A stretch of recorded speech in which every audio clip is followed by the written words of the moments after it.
اس کا مطلب یہ ہے کہ جب زمین پوری طرح جھنجھوڑ دی جائے، یعنی سخت بچال سے ساری زمین لرز اٹھے گی اور ہر چیز ٹوٹ پھوٹ جائے گی، یہ اس وقت ہوگا جب پہلا نفخہ پھونکا جائے گا۔ وَأَخْرَجَتِ الْأَرْضُ أَثْقَالَهَا، یعنی زمین میں جتنے انسان دفن ہیں وہ زمین کا بوجھ ہیں، جنہیں زمین قیامت والے دن باہر نکال پھینکے گی، یعنی اللہ کے حکم سے سب زندہ ہو کر باہر نکل آئیں گے۔ یہ دوسرے نفخے میں ہوگا۔ اسی طرح زمین کے خزانے بھی باہر نکل آئیں گے۔ وَقَالَ الْإِنسَانُ مَا لَهَا، یعنی اس دن انسان کہنے لگے گا کہ اسے کیا ہو گیا، یعنی دہشت زدہ ہو کر کہے گا کہ اسے کیا ہو گیا ہے، یہ کیوں اس طرح ہل رہی ہے اور اپنے خزانے اگل رہی ہے۔ یومئذ تحدث اخبارها، اس لیے کہ تیرے رب نے اسے حکم دیا ہوگا۔ یہ جواب شرط ہے۔ حدیث میں ہے نبی پاک صلی اللہ علیہ وآلہ وسلم نے یہ آیت تلاوت فرمائی اور پوچھا، جانتے ہو زمین کی خبریں کیا ہیں؟ صحابہ رضی اللہ تعالیٰ عنہما نے عرض کیا، اللہ اور اس کے رسول بہتر جانتے ہیں۔ آپ صلی اللہ علیہ وسلم نے فرمایا، اس کی خبریں یہ ہیں کہ جس بندے یا بندی نے زمین کی پشت پر جو کچھ کیا ہوگا اس کی گواہی دے گی، کہے گی فلاں فلاں شخص نے فلاں فلاں عمل کیا، فلاں فلاں دن میں کیا تھا۔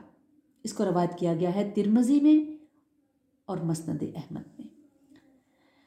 بِأَنَّ رَبَّكَ أَحَالَهَا، اس روز لوگ مختلف جماعتیں ہو کر لوٹیں گے۔ یومئذ یصدر الناس اشتاتا لیروا اعمالهم، اس روز لوگ مختلف جماعتیں ہو کر واپس لوٹیں گے تاکہ انہیں ان کے اعمال دکھا دیے جائیں۔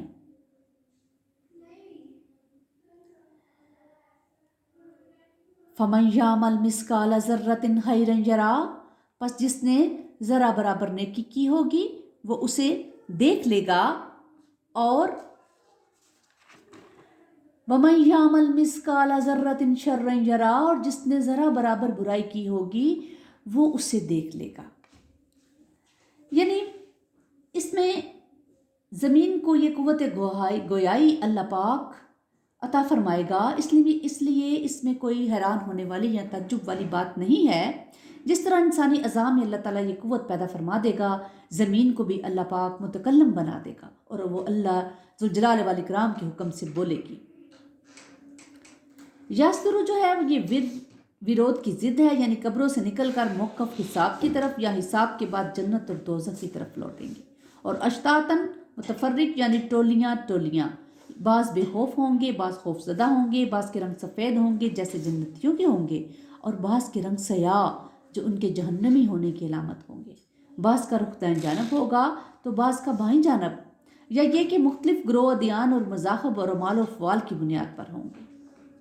یہ متعلق ہے یسرو کے یا اس کا تعلق اخالہا سے ہے، یعنی زمین اپنی خبریں اس لیے بیان کرے گی تاکہ انسان کو ان کے اعمال دکھا دیے جائیں، پس وہ اس سے خوش ہوگا، اور جو اس پر سخت پشیمان اور مضطرب ہوگا، یعنی ذرہ جو ہے بعض کے نزدیک چونٹی سے بھی چھوٹی چیز ہے، اور بعض اہل لغت کہتے ہیں کہ انسان زمین پر ہاتھ مارتا ہے، اس سے اس کے ہاتھ پر جو مٹی لگ جاتی ہے وہ ذرہ ہے۔ بعض کے نزدیک سوراخ سے آنے والی روشنی جو ہے، جس میں سورج کی روشنی کی شعاؤں میں گرد و غبار کے جو ذرات سے نظر آتے ہیں وہ ذرہ ہے۔ امام مقاتل کہتے ہیں کہ یہ سورت ان دو آدمیوں کے بارے میں نازل ہوئی ہے جن میں سے ایک شخص سائل کو تھوڑا سا صدقہ دینے میں تامل کرتا ہے، اور دوسرا شخص جو چھوٹا گناہ کرنے میں کوئی خوف محسوس نہیں کرتا تھا۔ بہرحال اس سورت میں انسان کو ایک بہت اہم حقیقت پر متنبہ کیا گیا ہے، اور وہ یہ ہے کہ ہر چھوٹی سے چھوٹی نیکی بھی اپنا ایک وزن اور اپنی ایک قدر رکھتی ہے، اور یہی حال بدی کا بھی ہے کہ چھوٹی سی چھوٹی بدی بھی حساب میں آنے والی چیز ہے، یوں ہی نظر انداز کر دینے والی چیز نہیں ہے۔ اس لیے کسی چھوٹی نیکی کو چھوٹا سمجھ کر اسے چھوڑنا نہیں چاہیے، کیونکہ ایسی بہت سی نیکیاں مل کر اللہ تعالیٰ کے حساب میں ایک بہت بڑی نیکی قرار پا سکتی ہیں، اور کسی چھوٹی سے چھوٹی بدی کا ارتکاب بھی نہ کرنا چاہیے، کیونکہ اس طرح کے بہت سے چھوٹے گناہ مل کر گناہوں کا ایک انبار بن سکتے ہیں۔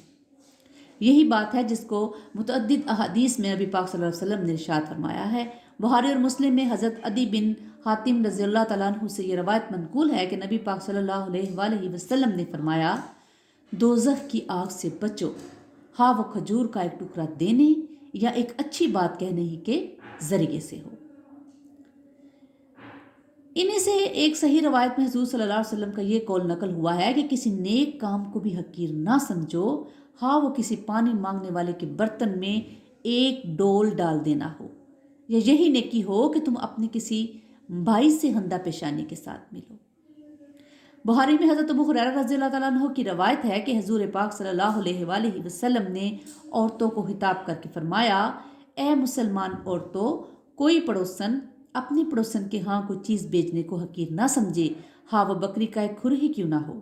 مسند احمد، نسائی اور ابن ماجہ میں اس کو منقول کیا گیا ہے۔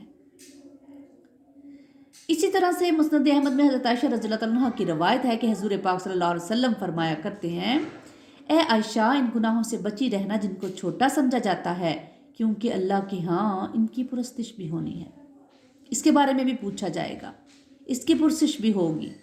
مسند احمد میں حضرت عبداللہ بن مسعود کا بیان ہے کہ حضور پاک صلی اللہ علیہ وآلہ وسلم نے فرمایا، خبردار، چھوٹے گناہوں سے بچ کر رہنا، کیونکہ وہ سب آدمی پر جمع ہو جائیں گے یہاں تک کہ اسے ہلاک کر دیں گے۔ اللہ پاک ہمیں قرآن پاک کو سمجھنے، پڑھنے اور اس پر عمل کرنے کی توفیق عطا فرمائے، اور اپنی زندگیوں کو نبی پاک صلی اللہ علیہ وسلم کی سیرت کے مطابق چلنے کی، سنت پر عمل کرنے کی توفیق عطا فرمائے۔ ربنا تقبل منا انک انت السمیع العلیم وتب علینا انک انت التواب الرحیم۔